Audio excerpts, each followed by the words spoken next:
तो सभी भाइयों एवं बहनों को नमस्कार। स्वागत है आपका आपके अपने चैनल सक्सेस जंक्शन एक कदम सफलता की ओर में। मेरा नाम है अतुल शुक्ला और हम लेकर के आ गए हैं आपके लिए एमपीएसआई भर्ती और एमपीएएसआई भर्ती, इन दोनों भर्ती परीक्षाओं की दृष्टि से अति महत्वपूर्ण वीडियो है जो अभी ईएसबी एपटेक ने पिछले महीने आपका एग्जाम करवाया है एमपी पुलिस कांस्टेबल का। उसमें जितने भी GK GS current affair science के प्रश्न आए हैं उनमें से टॉप 170 प्रश्न हम आपके लिए लेकर के आ गए हैं। जैसा कि आपको पता है कल से आपका एमपी एएसआई का एग्जाम स्टार्ट होने वाला है, क्योंकि ये एमपी पुलिस के तुरंत बाद हो रहा है। यानी कि जो पैटर्न एमपी पुलिस में चल रहा था वही सेम टू सेम पैटर्न आपको एमपी एएसआई के एग्जाम में देखने को मिलने वाला है। ठीक है, यानी जीके जीएस करंट अफेयर के प्रश्न वही प्रश्न रिपीट होंगे जो अभी तक आपके एग्जाम में आए हैं। लगातार हमने पहले दिन से और लास्ट दिन तक यानी कि लगभग 12-13 तारीख तक हमने लगातार एग्जाम एनालिसिस करवाया है। तो वहाँ से जितने भी प्रश्न रिपीट हुए हैं उन सभी महत्वपूर्ण प्रश्नों को हम यहाँ पर कवर करने वाले हैं। ठीक है भाई, तो 3 मैराथन लेकर के आएंगे। पहली मैराथन है, इसके बाद में आपकी एक 10 मिनट की वीडियो लेकर के आएंगे मध्य प्रदेश लोक रंग महोत्सव पर। ठीक है, जो आपका भोपाल वाला है, यहाँ से हर शिफ्ट में 2 से 3 प्रश्न रिपीट हो रहे हैं, तो 10 मिनट में उसके पूरा डिटेल पढ़ लेंगे और उसके एमसीक्यू भी कर लेंगे, है ना। इसके बाद वो वीडियो आएगा आपको जो आज रात में ही मिल जाएगा, तो दोनों वीडियो आप लोग देख करके जाना। फिलहाल इस वीडियो को लाइक करके चैनल को सब्सक्राइब कर दीजिए, जिससे आगे आने वाले सारे वीडियो टाइम टू टाइम आपके पास में पहुंच सके।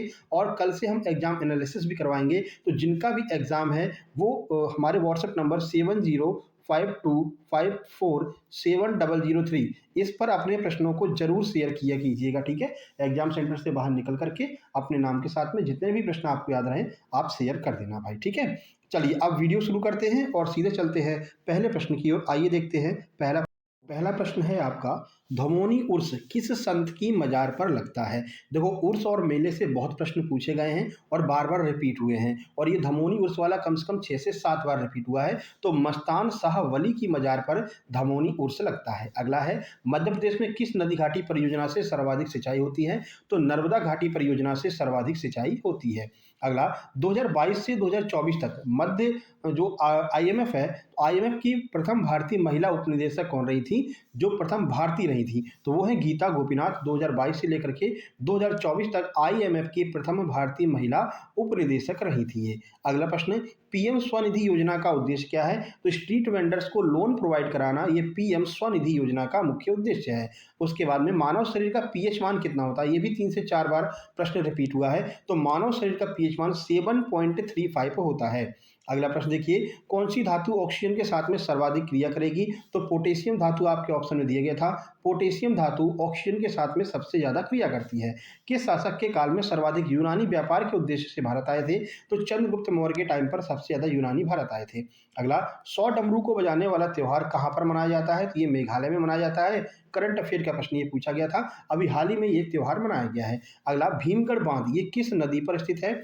तो भीमगढ़ बांध जो है वो आपका वेनगंगा नदी पर स्थित है। ठीक है, चलिए आगे बढ़ने से पहले आपको बता दें, जिस तरह एमपी पुलिस के एग्जाम में डायरेक्ट प्रश्न अपने नोट्स से आए हैं, यहाँ पर आप देख सकते हैं बढ़िया नंबर इनके हैं, 83 नंबर। मात्र 6 दिनों में इन्होंने नोट्स को कंप्लीट किया था, 83 नंबर आए थे। इसी तरह से एमपी एएसआई के एग्जाम में और एमपी एसआई के एग्जाम में भी अपने कंप्लीट सुपर सिलेक्शन नोट्स से सीधे सीधे प्रश्न आपको देखने को मिलेंगे। ठीक है, तो अभी अगर हम बात करें एमपी एएसआई के नोट्स, तो एमपी एएसआई के नोट्स मात्र 189 रुपए में आपको उपलब्ध कराए जाएंगे, जिसमें अभी तक हमने जितना भी एग्जाम एनालिसिस करवाया यानी 30 तारीख से लेकर के 13 तारीख तक लगभग जितना भी एग्जाम एनालिसिस करवाया है उन सब के कंप्लीट आपको जो है पीडीएफ दी जाएगी, जिसमें पूरा डिटेल सॉल्यूशन रहेगा। इसके अलावा गणित, रीजनिंग, सामान्य ज्ञान, विज्ञान, एमपीजी के इन सब के कंप्लीट सुपर सिलेक्शन नोट्स रहेंगे, कंप्लीट प्रैक्टिस सेट रहेगा। ये आगे के सभी एग्जाम्स में आपके काम आने वाला है। तो ये सुपर सिलेक्शन नोट्स मात्र 189 रुपए में एमपी एएसआई के एग्जाम के लिए आपको प्रोवाइड कराए जा रहे हैं। इसके अलावा एमपी एसआई का जिनका एग्जाम है उनके लिए सबसे ज़्यादा महत्वपूर्ण है कि एमपी एसआई वालों को 8 से 9 सब्जेक्ट आपके एग्जाम में पूछे जाएंगे। आपके पास में अभी समय भी है।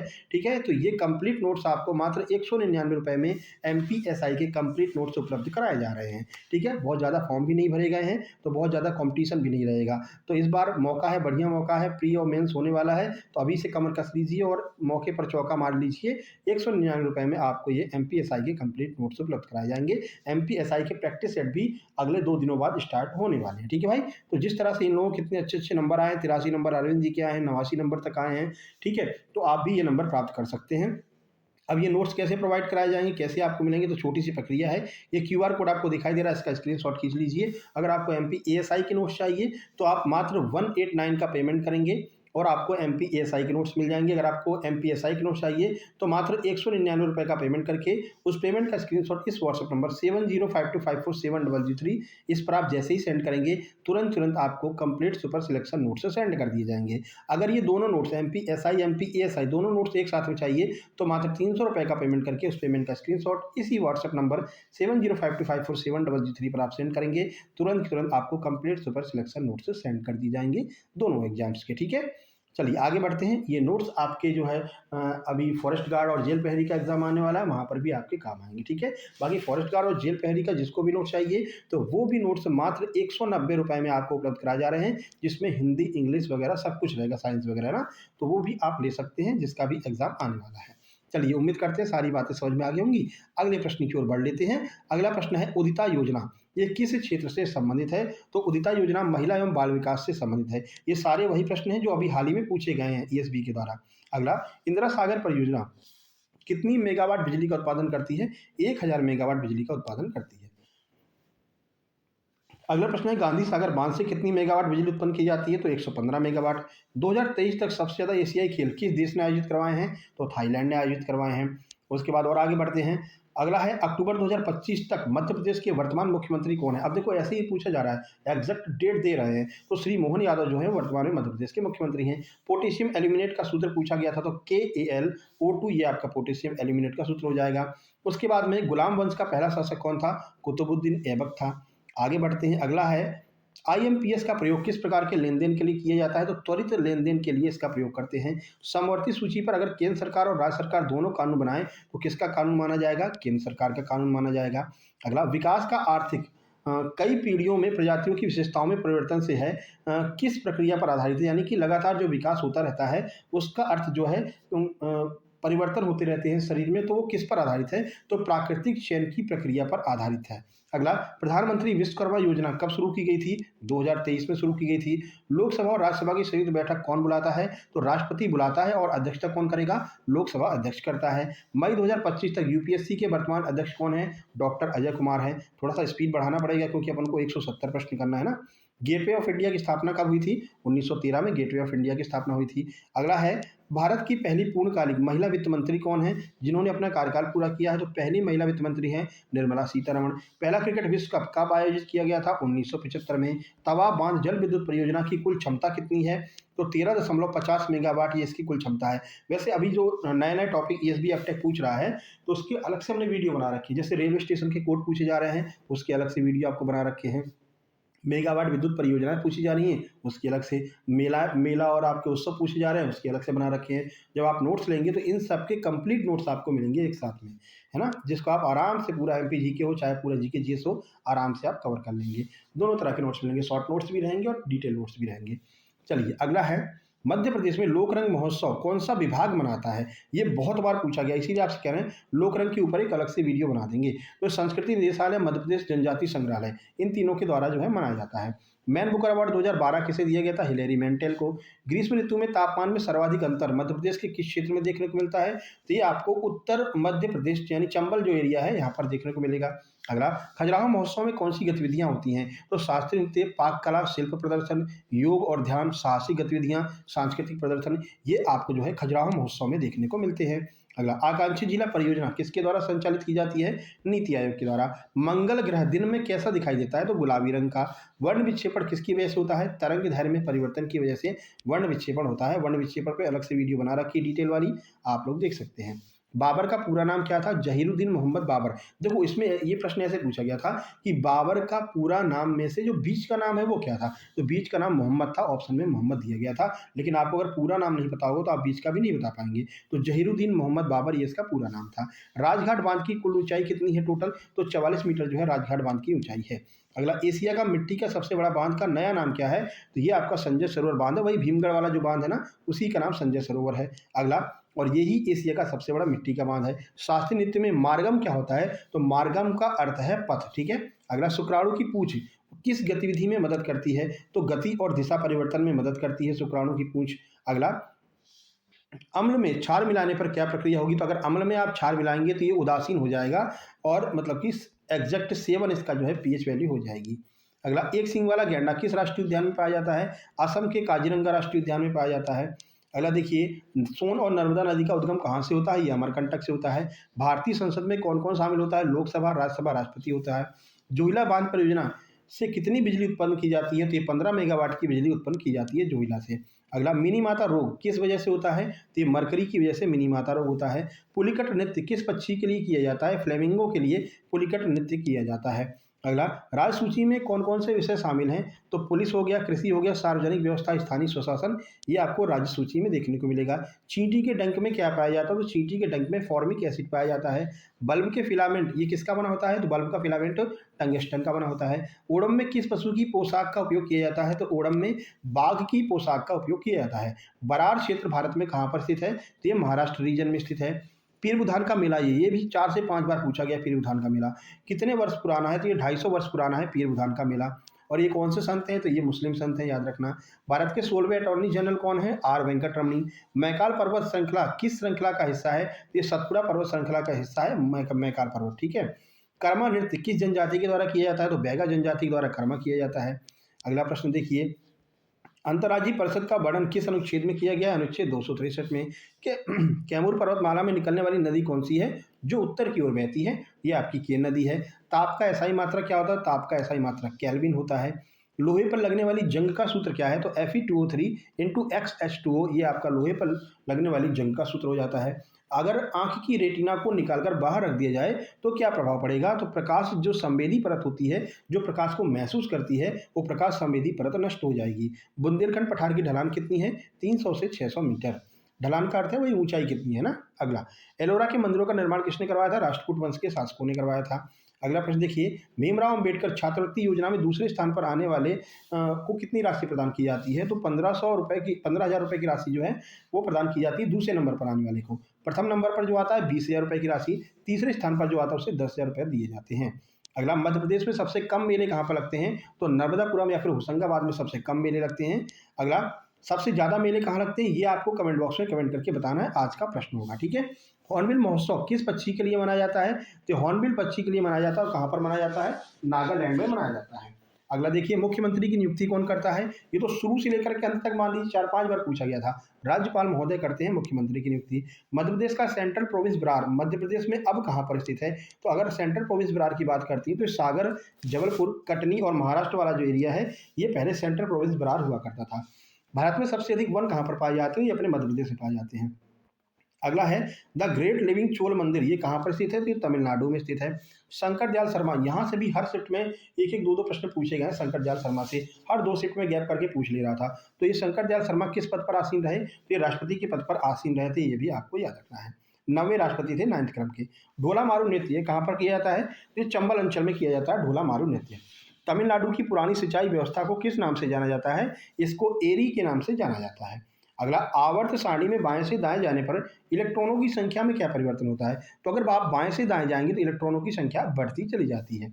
अगला देखिए, किसी विद्युत परिपथ में यदि वोल्टेज का मान 3 गुना कर दें, प्रतिरोध को 2 गुना कर दें तो मूल धारा पर क्या प्रभाव पड़ेगा? तो जो मूल धारा है वो 1.5 गुना हो जाएगी। बिच्छू के डंक में कौन सा एसिड पाया जाता है? तो इसमें फार्मिक एसिड पाया जाता है।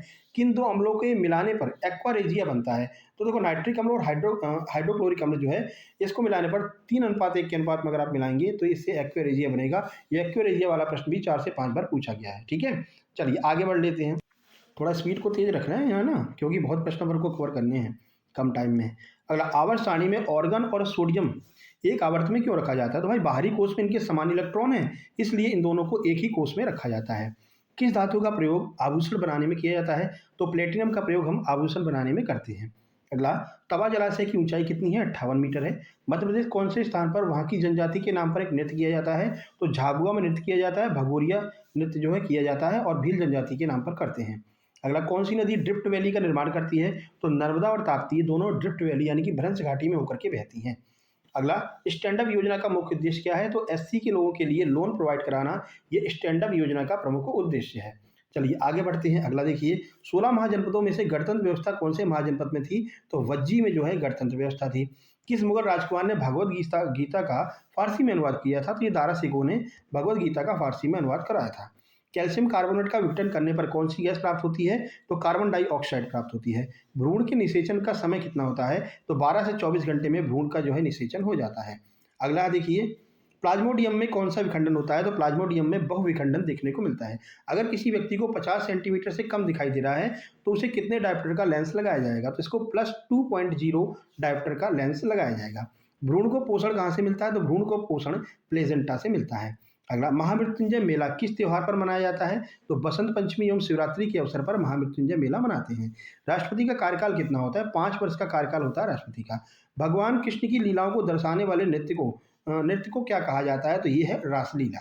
अगला प्रश्न, मध्य प्रदेश सरकार के द्वारा यूपीएससी प्रारंभिक परीक्षा पास करने वाले SC/ST उम्मीदवार को कितनी राशि प्रदान की जाती है? 40,000 रुपये की धनराशि प्रदान की जाती है। राज्य लोक सेवा आयोग का वर्णन किस अनुच्छेद में किया गया है? आर्टिकल 315 में।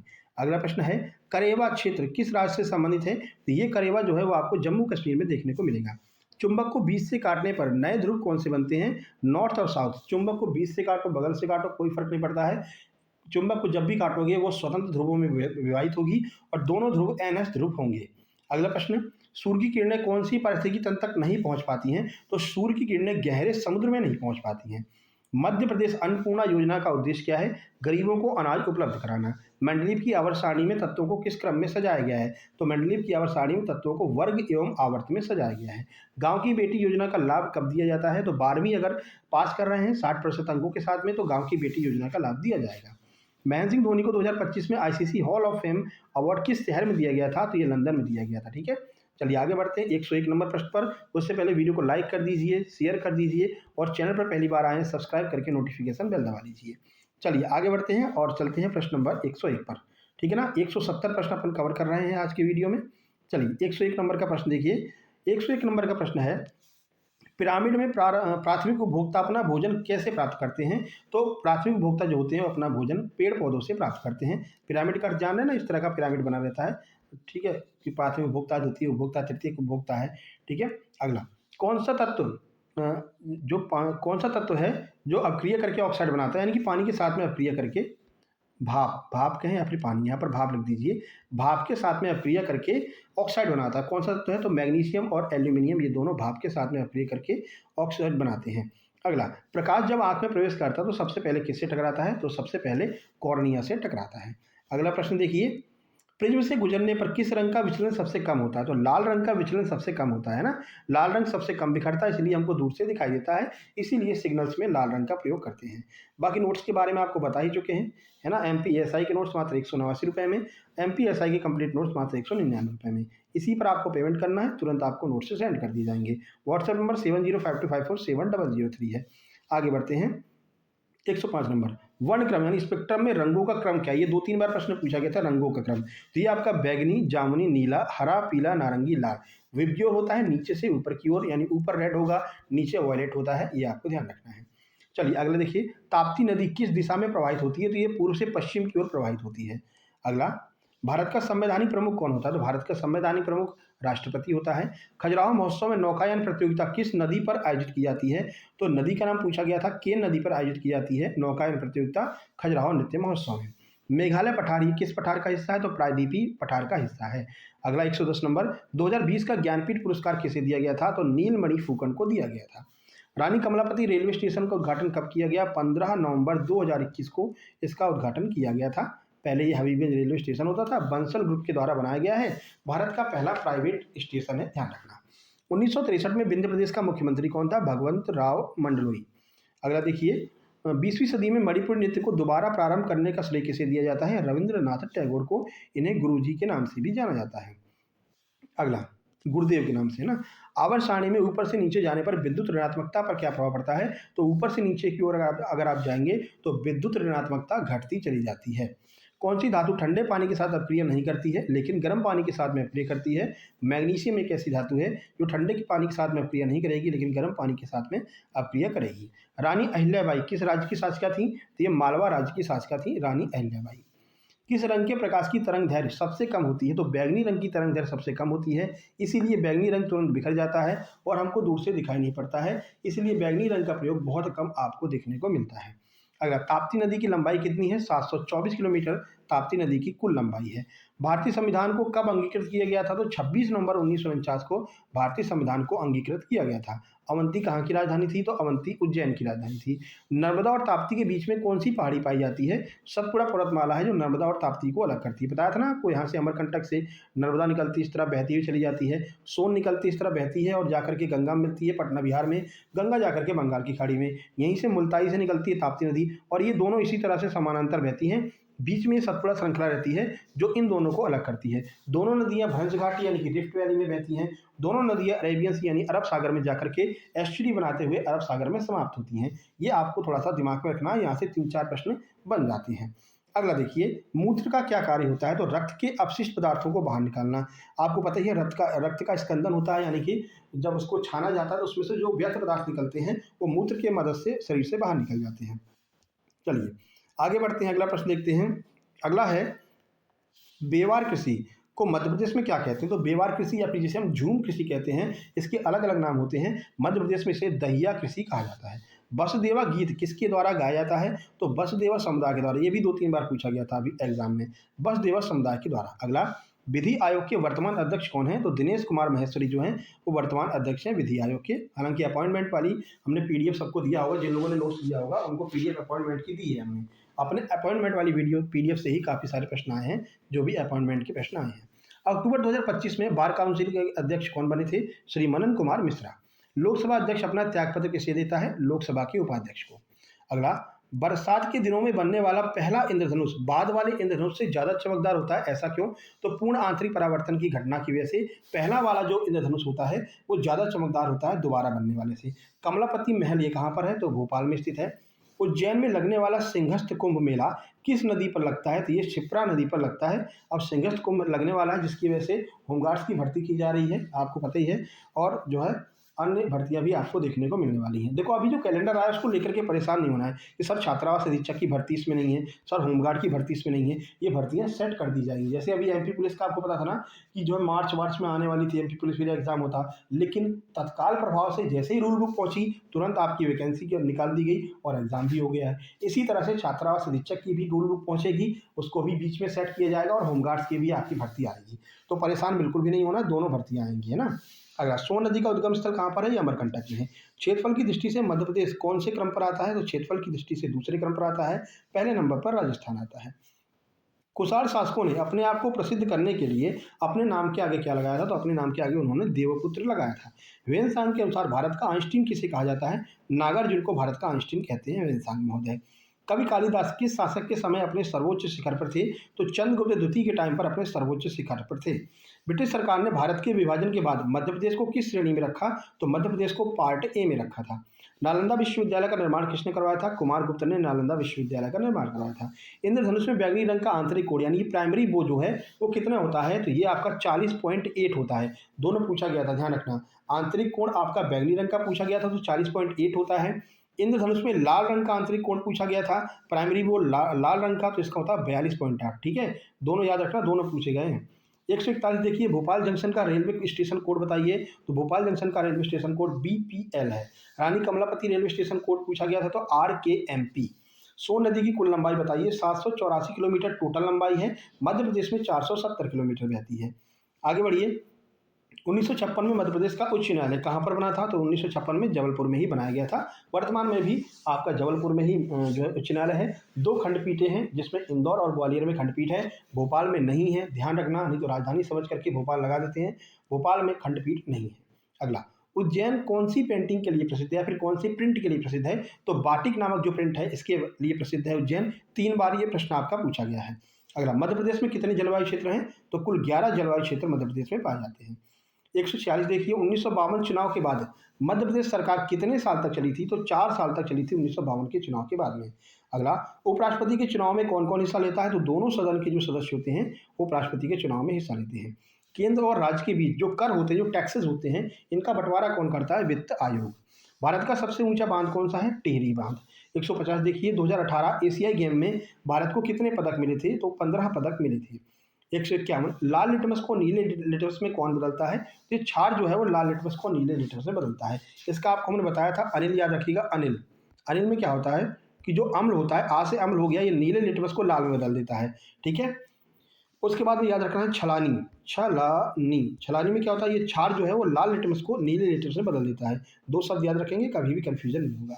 एक नदी पर लोहे का पुल बना हुआ है, उसे किस धातु पर लेप, मतलब उस पर किस धातु का लेप किया जाए जिससे उस पर जंग ना लगे, तो जिंक का लेप किया जाता है। आप देखते ही होंगे, आपको एक व्हाइट कलर का जो है, सिल्वर कलर का जो आपको पेंटिंग दिखाई देती है, तो वो जिंक की कोटिंग होती है। घरों में लगाए जाने वाले अर्थ फ्यूज तार, ये किस रंग के बने होते हैं, किस रंग के होते हैं, तो ये ग्रीन कलर के होते हैं, अर्थ वाले। मनुष्य के बालों के विकास के लिए क्या जिम्मेदार है, तो पोषण एवं आनुवांशिक कारण, ये दोनों जिम्मेदार होते हैं। उत्तर लेंस में आभासी प्रतिबिंब कहाँ पर बनता है, तो फोकस और केंद्र के बीच में बनता है आभासी प्रतिबिंब। अगला, किसी वस्तु में अम्ल कम है, क्षार ज़्यादा है, तो पीएच मान कितना होगा। अगर अम्ल कम है, क्षार ज़्यादा है, तो पीएच मान 7 से अधिक होगा। विदिशा का रेलवे कोड पूछा गया, तो BHS जो है वो विदिशा का रेलवे कोड होता है। इसका पुराने नाम से इसका रेलवे कोड रखा गया है, पहले इसको भेलसा कहते थे, तो भेलसा के आधार पर ही इसका रेलवे कोड BHS रखा है। धरती पर खड़े होकर ओजोन की मोटाई नापने वाले यंत्र को क्या कहते हैं, spectrophotometer. Navtej Singh Johar versus union of India case किससे संबंधित है, ये समलैंगिकता से संबंधित है। अगला, पुरंदर दास की जन्मतिथि क्या थी, तो इनकी जन्मतिथि 1484। वर्तमान में भारत के कैबिनेट सेक्रेटरी कौन है, डॉक्टर TB सोमनाथन। नाइजीरिया की मुद्रा क्या है, तो नाइजीरिया की मुद्रा है अबूजा। कसकुटा पौधा ये किसका उदाहरण होता है, तो ये परपोषी उदाहरण है। परपोषी यानी कि दूसरे पर डिपेंड रहता है अपने खाना के लिए। कसकुटा कहें या फिर अमरबेल कहें, ये दोनों एक ही बात है। अगला, तिघरा बांध की लंबाई कितनी है, तो तिघरा बांध जो है 1341 मीटर लंबाई है। अभी ये 2 दिन पहले 14 तारीख को पूछा गया था, तिघरा डैम कहाँ पर स्थित है, तो ये आपका मध्य प्रदेश के ग्वालियर में स्थित है, सांक नदी पर स्थित है। नदी का नाम भी ध्यान रखना है। अगला, विद्युत मोटर किस ऊर्जा को किस ऊर्जा में परिवर्तित करता है, तो विद्युत ऊर्जा को यांत्रिक ऊर्जा में विद्युत मोटर बदलता है। 166, भारतीय संविधान में कितने मौलिक अधिकार हैं, तो कुल 6 मौलिक अधिकार जो है वो भारतीय संविधान में है, 12 से लेकर के 38 तक। अगला देखिए, हबीबगंज रेलवे स्टेशन ये कहाँ पर स्थित है, तो ये आपका भोपाल में स्थित है, हबीबगंज रेलवे स्टेशन। मध्य प्रदेश में सर्वाधिक वर्षा कहाँ पर होती है, पचमढ़ी में सबसे ज़्यादा वर्षा होती है। माता टीला बांध की ऊंचाई कितनी है, 35 मीटर जो है वो माता टीला बांध की ऊंचाई है। भारत में सोने के सिक्कों का प्रचलन सबसे पहले किसने किया था, तो हिंदू यूनानियों के द्वारा किया गया था। तो ये आपकी मैराथन नंबर 1 थी, ठीक है, जिसमें हमने 170 प्रश्नों को कवर किया है जो अभी पूछे गए हैं। जल्दी दूसरी मैराथन आएगी, उससे पहले आपको हम लोकरंग महोत्सव के बारे में अभी थोड़ी देर में वीडियो आ जाएगी, ठीक है। हमारा व्हाट्सएप नंबर 7052547003, इस पर आपको मैसेज करके अपने नोट्स प्राप्त कर लेने हैं, चाहे आप MPSI ले रहे हों, छात्रावास अधीक्षक ले रहे हों, होमगार्ड्स ले रहे हों, या फिर MPESI ले रहे हों, ये सारे नोट्स आपको उपलब्ध कराए जाएंगे। वर्ग 2 की वैकेंसी आने वाली है, वर्ग 3 की वैकेंसी आने वाली है, तो वर्ग 3 के पात्रता परीक्षा के भी नोट्स उपलब्ध है, आप लोग प्राप्त कर सकते हैं, ठीक है भाई। चलिए फिर मिलते हैं नेक्स्ट वीडियो में। इस वीडियो को लाइक कर देना, शेयर कर देना, चैनल पर पहली बार आए हैं सब्सक्राइब करके नोटिफिकेशन बेल दबा देना। मिलते हैं नेक्स्ट वीडियो में, तब तक के लिए नमस्कार, धन्यवाद।